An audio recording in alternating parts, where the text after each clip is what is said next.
Wherein you realise ఇన్ని problems ఎందుకు వస్తున్నాయి, నాకు ఇంత డిస్టర్బెన్సెస్ ఎందుకు వస్తున్నాయి, నేను ఎందుకు ఇంత బాధపడుతున్నాను, నేను కరెక్ట్గానే వెళ్తున్నాను, కరెక్ట్ పాత్ని ఎంచుకున్నాను కదా అని ఇంత నువ్వు ఆలోచిస్తున్నప్పటికీ ఎందుకు ఇంత బాధపడుతున్నావు అన్న ఒక ఆలోచన మిగిలిపోతుంది.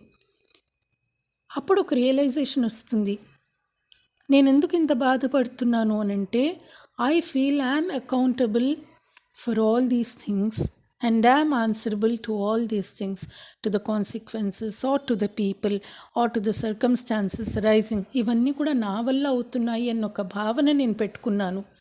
నేను జవాబుదారీతనం తీసుకున్నాను వీటి నుంచి. ఒక్కసారి నేను కళ్ళు మూసుకొని ఆలోచించినట్లయితే నేనున్నా లేకున్నా ఇవన్నీ ఇలాగే నడుస్తూ ఉంటాయి. My existence will not make any difference here. To the universe, my existence or non-existence doesn't make any difference. My physical form doesn't make any difference. అన్న ఒక ఆలోచన వచ్చినప్పుడు దట్ ఈగో నేను చేస్తున్నాను అన్న ఒక భావన ఎప్పుడైతే ఉంటుందో ఆ భావనని తీసేసే ప్రయత్నం మొదలు పెడతాం మనం. అప్పుడు అంటే నేను అన్నది లేదు ఇక్కడ. My physical presence, my physical body is nowhere concern with these circumstances or anything. It is not doing anything. Things are happening and you are just a spectator to it. ఆ భావన ఎప్పుడైతే కలుగుతుందో it is very difficult to attain that stage. But then ఒకసారి కాకపోతే ఒకసారి అనిపిస్తుంది, మనం కళ్ళు మూసుకొని ఆలోచించినట్లయితే నేను ఉన్నా లేకున్నా ఇవి నడుస్తూ ఉంటాయి, ఏది ఆగిపోదు. చెట్లు పెరుగుతాయి, మనుషులు వాళ్ళ పనులు వాళ్ళు చేసుకుంటూ ఉంటారు. అలాగా presence absence makes no difference here. So నేను ఇక్కడ ఏంటంటే స్పెక్టేటర్గా ఉండి చూడవలసిందే. So my whole focus should be on my inner self, that vibration within మీ.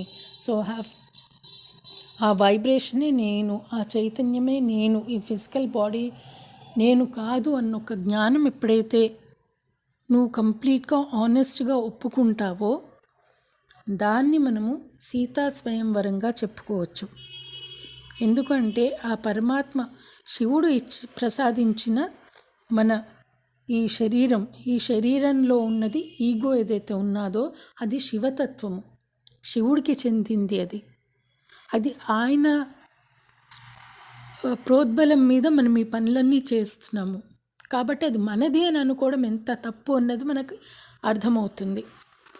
ఆ అర్థమైనప్పుడు అదంతా ఆయనకే చెందింది అని మళ్ళీ ఎప్పుడైతే ఆయనకి అది మనం ఇచ్చేస్తామో, రిటర్న్ చేస్తామో, this thing belongs to you అని మనం ఎప్పుడైతే ఆయనకి కంప్లీట్గా సరెండర్ అయిపోతామో, బెండ్ అయిపోతామో అది శివ ధనుర్భంగం. అంటే మన ఈగోని మనం బ్రేక్ చేస్తున్నాం అక్కడ. Such a good thing. ఆ ఈగో బ్రేక్ అయిపోయింది, ఈగో ఉన్నది లేదు. Minus ego there is nothing. That's only one glow within you which has to glow completely. You have to unmask it, you have to dust it. దాని మీద ఉన్న మలినం అంతా తీసేయాలి, అది బాగా వెలగాలి. ఆ ఒక్క తలంపుతో నువ్వు ఇంకా ముందుకు వెళ్ళాలి.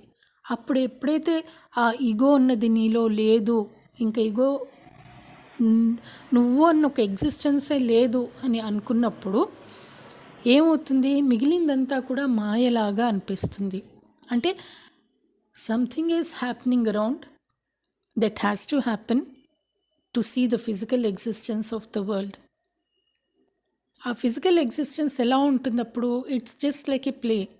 మనం ఇప్పుడు ఏదైనా ఒక మూవీ చూస్తున్నప్పుడు అది మన కళ్ళ ముందు ఆడుతూ ఉంటుంది, కానీ అది యాక్చువల్గా అక్కడ మన ముందు ఉండదు, మన ముందు జరుగుతూ ఉండదు.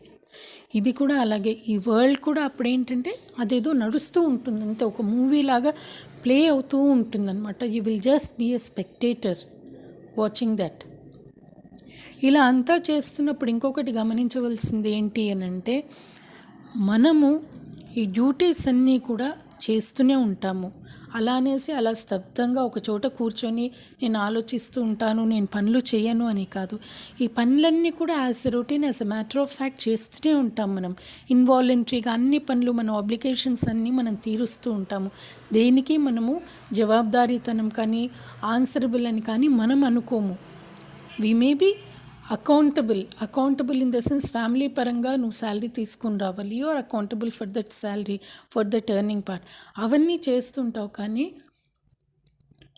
నీ మనసుకి సంబంధించినంత వరకు, ఇన్నర్ సెల్ఫ్కి సంబంధించినంత వరకు దానికి దీనికి ఎలాంటి సఖ్యత లేదు, ఎలాంటి అటాచ్మెంట్ లేదు. ఈ ఫిజికల్గా నువ్వు చేసే పనులు నువ్వు చేసుకుంటూ ఉంటావు, ఇంటర్నల్గా నువ్వు చేసుకునే క్లీన్జింగ్ పార్ట్ ఏదైతే ఉంటుందో అది చేసుకుంటూనే ఉంటావు. దట్ ఇంటర్నల్గా ఎప్పుడైతే హ్యాపీనెస్ని నువ్వు వెతుకుతున్నావో ఇవన్నీ కూడా వాటికి హిండ్రన్స్ అవ్వకూడదు అన్న ఒక జ్ఞానం కలిగి ఆ పనులు చేసుకుంటూ ఉంటాం.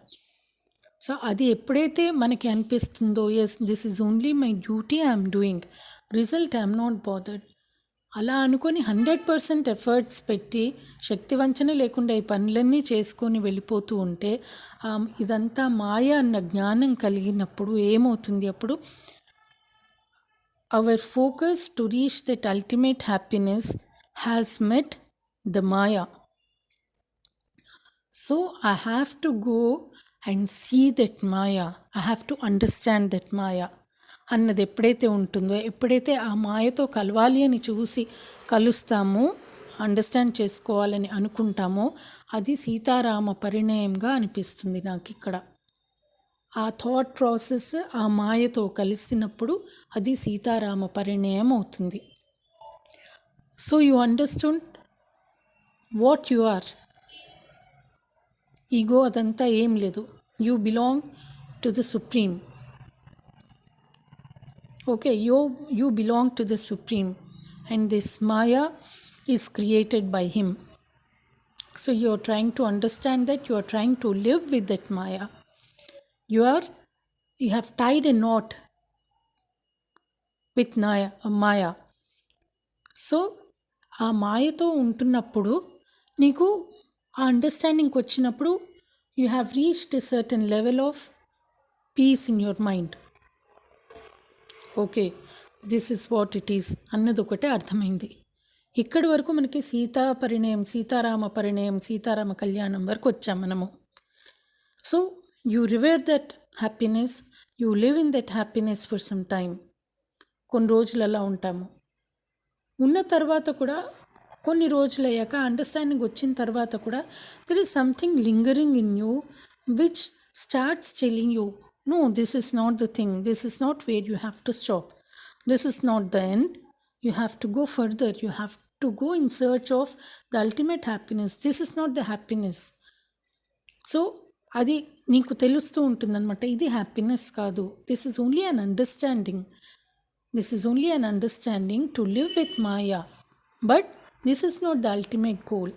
అది తెలిసినప్పుడు ఏం చేస్తావు, what ever you have that becomes a burden. Like whatever relations you share, whatever assets you have, whatever properties you have, whatever financial things or otherwise office, everything, all ambitions, everything become a burden to you, burden and baggage to you.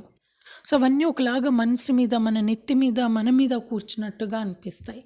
అవన్నీ వదిలించేసుకోవాలి, I want to become free అనిపిస్తుంది, I want to become lighter than a feather. అసలు నాకు weight అంటూ ఉండకూడదు అనిపిస్తుంది మనసుకి. అదొకలాంటి హ్యాపీ స్టేజ్. ఎలా అంటే అది ఎంత దూది పింజ కంటే కూడా లైట్గా ఉంటుంది, దానికి అసలు వెయిటే ఉండదు ఆ ఒక్క ఎగ్జిస్టెన్స్కి. అంత లైట్గా నేను ఉండాలి, ఈ బ్యాగేజ్, ఈ బాదరబందీలు ఏవి ఉండకూడదు అని అనిపిస్తుంది. ఎందుకు అనిపిస్తుంది అలాగా అంటే, ఈ పర్టిక్యులర్ అండర్స్టాండింగ్లో నువ్వు వెళ్తున్నప్పుడు ఇవన్నీ ఏవైతే ఉంటాయో, వస్తువులు కానీ, మనుషులు కానీ, రిలేషన్స్ కానీ, ఫైనాన్స్ కానీ, ఇవన్నీ కొంతవరకే నీ అవసరాలను తీరుస్తాయి అన్న జ్ఞానం కలుగుతుంది. దాని తర్వాత వాటితో ఇంక అసలు పని లేదు. They cannot go beyond that, they cannot satisfy you beyond that, but your craving is more than these things. అందుకనేసి అవి ఇంక నీకు ఇంతవరకే పనికి వస్తాయి, దీనికి మించి వాటితో ఇంక నువ్వేమీ చేసుకోలేవు అని తెలిసినప్పుడు వాటిని అక్యుములేట్ చేసుకోవడం ఎందుకు అని అర్థమయ్యి వాటిని వదిలించుకుంటావు అనమాట. జీవనానికి ఫిజికల్ ఎగ్జిస్టెన్స్కి ఎంత కావాలో అంత మటుకే ఉంచుకొని మిగిలినవన్నీ కూడా you have to donate. That's what రాముల వారు, సీతమ్మ వారు, లక్ష్మణస్వామి వీరు చేశారు. వనవాసానికి వెళ్తూ వాళ్ళ దగ్గర ఉన్న ఆస్తులన్నీ, సంపదలన్నీ కూడా దానం ఇచ్చేస్తారు వాళ్ళు. అలాగా మనం కూడా ఈ వనవాసానికి వెళ్తూ ఈ వనవాస దీక్ష మనం తీసుకుంటున్నాము. వనవాస దీక్ష అంటే మనం ఏదో అడవిల్లోకి వెళ్ళిపోతున్నామని కాదు. మనం ఈ వరల్డ్లీ సొసైటీలో ఉంటూ, ఈ మన సొసైటీలో మనం ఉంటూ మన ఫ్యామిలీ లైఫ్ లీడ్ చేస్తూ మనకున్న ఎక్స్ట్రాస్ ఏవైతే ఉన్నాయో ఎక్స్ట్రాగా ఆలోచించడం, సొసైటల్ ప్రెషర్ ఎలా ఉంటుంది, వీళ్ళు ఏమనుకుంటారు, వాళ్ళు ఏమనుకుంటారు, ఈ బాదరేషన్స్ అన్నీ వదిలిచ్చేసుకొని నాకు ఇంకా ఈ స్టాక్ ఉంటే బాగుంటుంది, ఈ బ్యాంక్ అకౌంట్ ఉంటే బాగుంటుంది, ఇంకొక ఎఫ్డి ఉంటే బాగుంటుంది అన్న ఈ ఆలోచనని కట్ చేసేసి ఇంకా ఏమైనా ఇన్కమ్ వచ్చే సోర్సెస్ వెతుక్కుందాం అన్న ఆలోచనని వదిలేసి ఇంకా వేరే ఇల్లు కొందామా, ఇలాంటి మెటీరియలిస్టిక్ థింగ్స్ నుంచి దూరంగా వెళ్ళి కొత్త ఫ్రెండ్షిప్స్ చేసుకోవడం మానేసి రిలేషన్స్ మీద ఎక్కువ అటాచ్మెంట్ పెట్టుకోవడము. అంటే అయ్యో పిల్లలు ఎగ్జామ్స్ ఎలా చదువుతున్నారు, ఎగ్జామ్స్ ఎలా చేస్తారు, లేకపోతే వాడికి మంచి అలయన్స్ దొరుకుతుందా, దీనికి మంచిగా లైఫ్లో సెటిల్ అవుతుందా, ఇలాంటి ఆలోచనలు కూడా మానేసి, ఎందుకంటే వాళ్ళు పెద్ద అయిపోయారు, వాళ్ళకి కావాల్సిందంతా ఇచ్చేసాము, అయిపోయింది. So now it is time for you to think on your own self. So ఇవన్నీ అటాచ్మెంట్స్ ఇవన్నిటిని కూడా షెడ్ చేసేయాలి. ఈ బ్యాగేజ్, ఈ బర్డన్స్, వీటన్నిటిని కూడా వదులుకొని మనం ముందుకు ఎప్పుడైతే వెళ్తూ ఉంటామో then you again understand, you again realize that your journey has started towards that ultimate happiness. So అలా వెళ్తున్న తరుణంలో ఏమవుతుందంటే మనకి చాలా ఎక్స్పీరియన్సెస్ అవుతూ ఉంటాయి. ఇందులో కూడా గైడెన్స్ దొరుకుతూ ఉంటుంది. అట్ ద సేమ్ టైం ఆపేవాళ్ళు ఆపుతూ ఉంటారు. You have become very moody అనొచ్చు, you have become very introvert అనొచ్చు, యు ఆర్ నాట్ మింగ్లింగ్ అనొచ్చు, because you have given most of the time in pursuit of this happiness. So you want to live calm, you don't want to indulge in unnecessary things. That clearly shows that you are slowly cutting off from the society. అది అర్థమవుతుంది. Friendships తక్కువైపోతూ ఉంటాయి, ఫ్రెండ్స్ని కలవడం తక్కువైపోతూ ఉంటుంది. కాబట్టి ఆటోమేటిక్గా to some extent ఫిజికల్గా కూడా అర్థమవుతుంది వాళ్ళకి, మనకి అర్థమవుతుంది, you are slowly cutting down on these things అని. సో అలాంటి ప్రెషర్స్ కూడా మనకు ఎదురవుతూ ఉంటాం మనము. అవన్నీ కూడా ఒడిదుడుకుల్ని ఎదుర్కొని మనం వాటన్నిటికీ నచ్చజెప్పుకొని ముందుకు వెళ్తూ ఉంటాము. ఎందుకంటే నీ గోల్ వేరే కాబట్టి you keep going towards that. ఈ సిచ్యువేషన్లో కూడా, ఈ పర్టికులర్ జర్నీలో వెళ్తున్నప్పుడు కూడా there could be any major obstacle or a situation may arise, a circumstance may arise which clearly tells you that your thought process, నువ్వు దేని గురించి అయితే వెళ్తున్నావో, నీ డిజైర్ ఏదైతే ఉన్నదో, అల్టిమేట్ హ్యాపీనెస్, అల్టిమేట్ గోల్ని రీచ్ అవ్వాలి అనేసి, that has been hijacked, that has been kidnapped. అది ఎలా తెలుస్తుంది? సడన్గా ఏదన్నా ఒక హ్యాపీ సిచ్యువేషన్ రావచ్చు, ఆఫీస్లోనే ఉండొచ్చు, they might have given you the best promotion possible, ఇచ్చేసి ఆ పొజిషన్లో కూర్చోపెట్టి అసలు టైం కూడా, తిండికి కూడా టైం ఇవ్వనంతగా బిజీగా అయిపోవచ్చు. దాంట్లో ఇంకా అసలు ఆ శాలరీ అయితే ఏంటి, ఆ ప్రమోషన్, ఆ లెవెల్ అయితే ఏంటి, అదంతా ఎంజాయ్ చేస్తూ యాక్చువల్ గోల్ని మనం మర్చిపోవచ్చు. లేదు, ఇంట్లో సిచ్యువేషన్ ఎలా ఉండొచ్చు అంటే పిల్లలు, they have come to a stage where in you have to devote complete time on them, or some family members health condition, all these things may kidnap you. There could be any reason. So అలాంటివి కూడా arise అవ్వచ్చు. ఇది మనము సీతాపహరణానికి మనం link చేసుకోవచ్చు. ఈ distractions ఏవైతే ఉన్నాయో అవన్నీ కూడా మాయలేడిగా పెట్టుకొని మనము మన ఫోకస్ డైవర్ట్ అవ్వడాన్ని మనం ఆ సీతాపహరణానికి మనం లింక్ చేసుకున్నట్లయితే మళ్ళా దాన్ని ఎలా తెచ్చుకోవాలి? ఎందుకంటే it is quite some time that you have already spent ignoring that or losing that focus. ఆ ఫోకస్ పోయిన తర్వాత then you become very cranky. Again ఆ వేవరింగ్, ఆ ఎజిటేషన్, ఆ ఫ్రస్ట్రేషన్ దట్ క్రీప్స్ ఇన్. అరే why I'm again unhappy, have been happy all these while. నేను మళ్ళీ ఎందుకు ఇలాగ అన్హ్యాపీగా అవుతున్నాను, ఎందుకు నేను ఇంత క్రాంకీగా అవుతున్నాను, నా పీస్ ఆఫ్ మైండ్ పోతున్నది మళ్ళీ అని అనిపిస్తుంది. అనిపించినప్పుడు ఏంటి అర్థమవుతుంది, you have lost that focus somewhere in between. ఈ ఈ జర్నీలో మధ్యలో ఎక్కడో కొంచెం డైవర్ట్ అయిపోయాం మనము. ఆ fraction of a second divert అవ్వడం వల్ల ఈ ప్రాబ్లం అంతా కూడా మళ్ళీ స్టార్ట్ అయ్యింది అని. Then you start again to in search of that focus. అప్పుడేమవుతుంది, మనకి మెల్లిగా బుక్సే కావచ్చు, సత్సంగం కావచ్చు, లేకపోతే గుడ్ పీపుల్ అరౌండ్, సో వాళ్ళతో మాట్లాడడం వల్ల again you get back on the track. ఓహో, I have lost my focus, I have lost the focus there, I have to get it back అన్నది మళ్ళీ అర్థమవుతుంది. సో స్లోలీ అక్కడి నుంచి మళ్ళీ బ్యాక్ ట్రాక్ చేసి ఆ ఫోకస్ని పట్టుకోవడానికి ట్రై చేస్తాము. ఆ పట్టుకోవడానికి ట్రై చేస్తున్నప్పుడు మన విల్ పవర్ని, మన ఎఫర్ట్స్ని మళ్ళీ మనం గ్యాదర్ చేసుకుంటాము. ఆ గ్యాదర్ చేసుకోవడమే ఇక్కడ సుగ్రీవుల వారు, హనుమంతుల వారు మైత్రి కుదరడం అన్నమాట రాముల వారితో. అంటే మనం కూడా మన ఒక ఎఫర్ట్స్ని, ఆ విల్ పవర్ని మళ్ళీ మనం గ్యాదర్ చేసుకుంటున్నాం. ఆ ఇన్నర్ స్ట్రెంగ్త్ని మనం గ్యాదర్ చేసుకుంటున్నాం. మన ఇన్నర్ స్ట్రెంగ్త్, మన మెంటల్ స్ట్రెంగ్త్, మన ఫిజికల్ స్ట్రెంగ్త్, మన విల్ పవర్ ఇవన్నీ కలిపి ఆ హనుమంతుల వారు అవుతారు. సో ఆ హనుమంతుల వారిని, ఆ విల్ పవర్ని మళ్ళీ మనము దగ్గర అంతా సమకూర్చుకొని మళ్ళీ మొదలు పెడతాం మనము ఆ ఫోకస్ని గట్టిగా పట్టుకొని ముందుకు వెళ్ళాలి అనేసి. ఆ ఫోకస్ని గట్టిగా పట్టుకొని మనం ముందుకు వెళ్తూ ఉంటాము. వెళ్తున్నప్పుడు it is not very easy. It will not allow us to enter that particular mode of search. మనం ఏదైతే ఆ పీస్ఫుల్గా, ఆ అల్టిమేట్ హ్యాపీనెస్ గురించి మనం హాయిగా వెతుకుతూ ఉంటామో, మళ్ళా ఆ పర్టిక్యులర్ మెంటల్ సిచ్యువేషన్ రీచ్ అవ్వడానికి మన మైండ్ అలో చేయదు. ఎందుకంటే ఈ మధ్య గ్యాప్లో మనం చాలా డిస్ట్రాక్ట్ అయిపోయి ఉన్నాం కాబట్టి మళ్ళీ ఆ మూడ్కి రావడానికి చాలా టైం పడుతుంది. అంటే అక్కడ మనల్ని ఆపేదెవరు?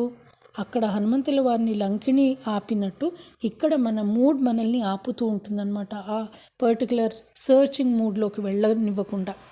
అప్పుడు మనం we have to break that, come what may, I have to enter the zone అని ట్రై అలా మనం ట్రై చేస్తున్నట్లయితే మనం మళ్ళీ ఆ మూడ్లోకి వెళ్ళిపోయి will be in search of the focus. ఆ ఫోకస్ వచ్చినప్పుడు మళ్ళీ మనకు అర్థమవుతుంది, ఓకే ఈ డిస్ట్రాక్షన్స్ ఇవన్నీ కూడా మాయనే, మనకి ఆ మాయ కప్పేసింది మనల్ని, మనం ఆ మాయను గుర్తించలేకపోయామని. అప్పుడు మళ్ళీ మనకి మాయ గుర్తొస్తుంది. ఆ మాయ గుర్తుకు రావడమే ఇక్కడ సీతమ్మ వారిని చూడడం. మనం మళ్ళీ మనకు ఆ మాయ అన్నది తెలిసినప్పుడు ఏమవుతుంది, ఆవిడ కాళ్ళు పట్టుకుంటాం మనం.